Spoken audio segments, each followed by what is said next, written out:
Hey Internet, Dustin here from Dr. Colsex with special guest this week, Kevin Hines. Hi, Internet. Alright, we're here to talk about Breaking Bad. Season 3, Episode 3, title I.F.T.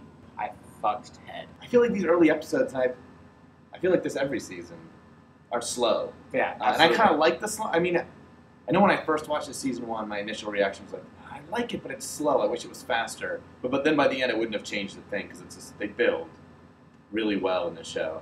And so I feel like I have to keep reminding myself, it's like, oh, not as much is happening as it did last year. I'm like, no, just as much as the beginning of last year, really. A lot didn't happen this episode. Yeah. Jesse spent the entire episode calling his dead girlfriend just to hear her voice a dozen times. Super sad. So sad, but so well. I mean, I think it's perfectly paced. Aaron, Paul, Jesse, super interested in what his arc for the season is because he hasn't done a lot, but he's like it's like a powder keg. Where we saw the Winnebago this week, it was out in the desert, so he drove it out and was playing with it out there. But I don't think he was actually cooking. No. Or maybe about to. He's about to put the mask on. Yeah, I think he was just going to cry himself. Around the equipment? Yeah, it just reminds him of the drugs that killed his girlfriend. But he seems to have no I mean, I don't know if he's going to do drugs. He hasn't done any that we've seen. I don't think we'll see But he seems totally cool with making drugs. He's the bad guy now. You know what? I just remembered another part I really liked? Was the money being thrown in front of Walter Skyler. throwing the money in front of Skyler. She sees the $500,000 and did she even respond when she saw it? No. She didn't say anything. He got to talk for a little bit, and then she started talking, but then Walter was getting to say his piece finally. Yeah, which, I mean, I'm glad that he felt good, of course, obviously, until... He felt like, oh, I did it. Yeah, and like he even says it at the end of the episode. He's like, it feels good to be honest, right? Yeah. And she's like, yeah, I fucked Ted. And that was great.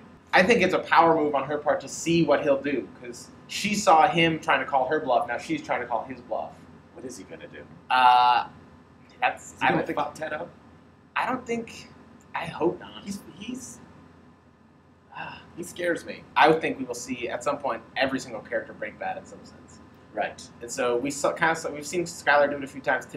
This week we saw Hank kind of. He's been teetering on like his post-traumatic stress. I mean, he's all but done. I mean, I feel like he lies and is clearly hiding stuff and keeping stuff contained. That's just a recipe for disaster. Yes. I think by the end of this season he will completely break bad and even possibly know about Walt's operations. That'd be crazy. I think... Walter Jr. going to break? I guess Walter Jr. sort of does break bad in an adolescent way. The baby won't break bad. Baby won't break bad for a little while until he hits his terrible twos. Yeah, right. I love seeing the twins being involved with the cutting off of the head of Tortuga. Right. He showed up, and I was like, oh, he's perfect for this show. This is my thought process. This guy's perfect for the show. They should use him before. They should have used him before. Then as I'm watching, I'm like, wait, didn't they use him before? He must be a character I'm forgetting about. Then they refer to him as the turtle. I'm like, oh, wait, yeah, they have mentioned him. I remember him in the bed ratting, oh, I know what's happening now. That's because I forget what happened. Let's talk about the scene with Gus, the chicken boss. Right, who I love. Yeah. So Gus... Cool customer. I loved him setting up the carrots.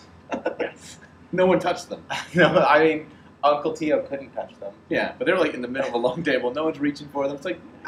I don't see the cousins caring to touch. I don't think they eat. I think they're Terminators in the future. I guess it's just he feels like he needs to bring something to the party. Well, he's a good host. Yeah. We also find out that Tuco's uncle is much more powerful than we ever were really sure about. Yeah, he was a big-time drug dealer. In Season 2, they mentioned when they were interrogating him that he used to be a big player in the drug world. Okay. I had forgotten, but it doesn't surprise me because he knew what his nephew was up to. Yeah. Tuco was also his nephew, right? Yes, Tuco was his nephew, and he taught Tuco everything Tuco. Right. It's interesting to think, okay, Hank was actually the one who killed Tuco. They want to kill Heisenberg, a.k.a. Walt, because they feel like he's the one who's actually responsible. He's an amazing meth cook, so no one wants to kill Hank.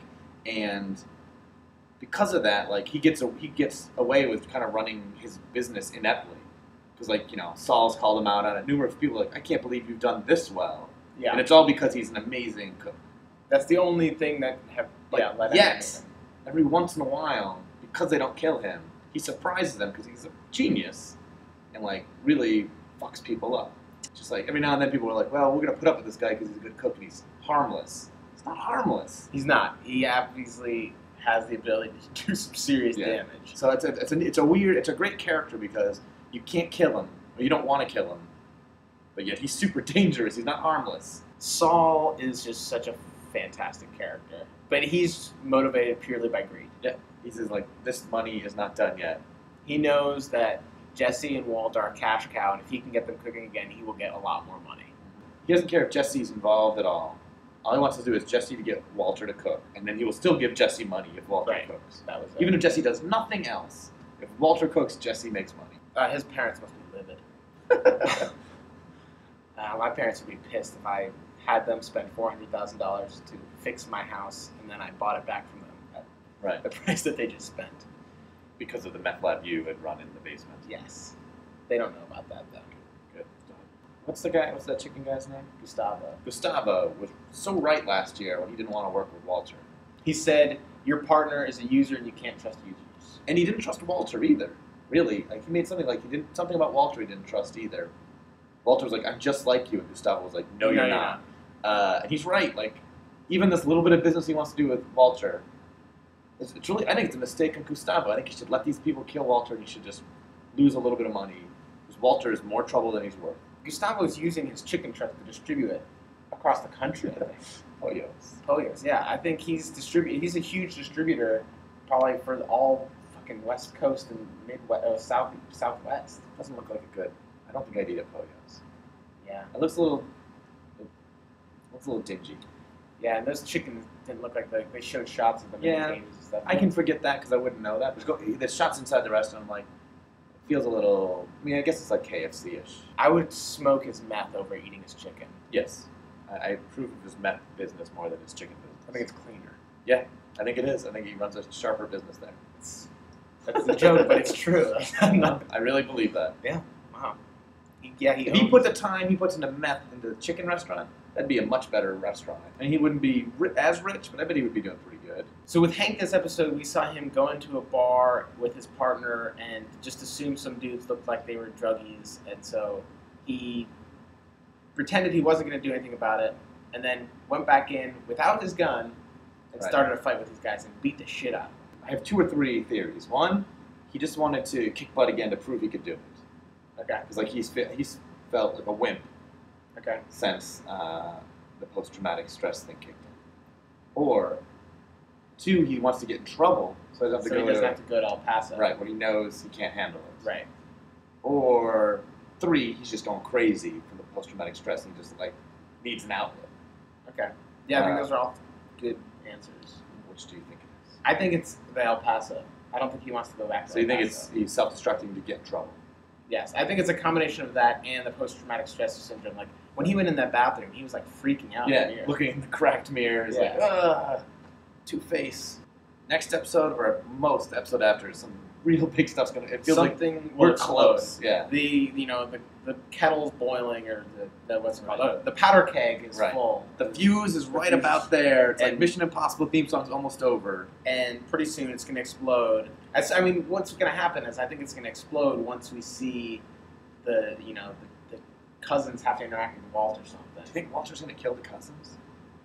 He might be responsible for their deaths. I don't think his hands will kill them, but I could see they will be dead by the end of the season. Or one of them will be. I predict that in the next episodes, the relationship between Walt and Skyler will only get worse. She will push the limits. She's just going to continue to push Walt's buttons until he cracks to some degree. I predict that Walter will confront Ted. Oh. Next episode. Well, I would like to thank Kevin for doing this. I'd like to thank you, Dustin, for having this. Is fun. I would do this every day. Okay, well, we only have them. Well, there's only 10 more episodes. Right, but if they did an episode tomorrow, I would do it again. All right. Do you have any website or anything you'd like to plug? Any show you want to plug? Ruben Williams or anything? Ruben Williams every Saturday at 10:30 at the UCB Theater in New York, and UCBcomedy.com. I have videos on there. Okay, yeah. The team name is? Diamonds Wow. Diamonds Wow. So there's a link somewhere. The site just got revamped. So we'll put it here. There'll be a link right around there. Yeah. All right. Thank you, Dustin. Thank you. You're great. Thank you, Vince. Thank you, Bryan Cranston and Matt.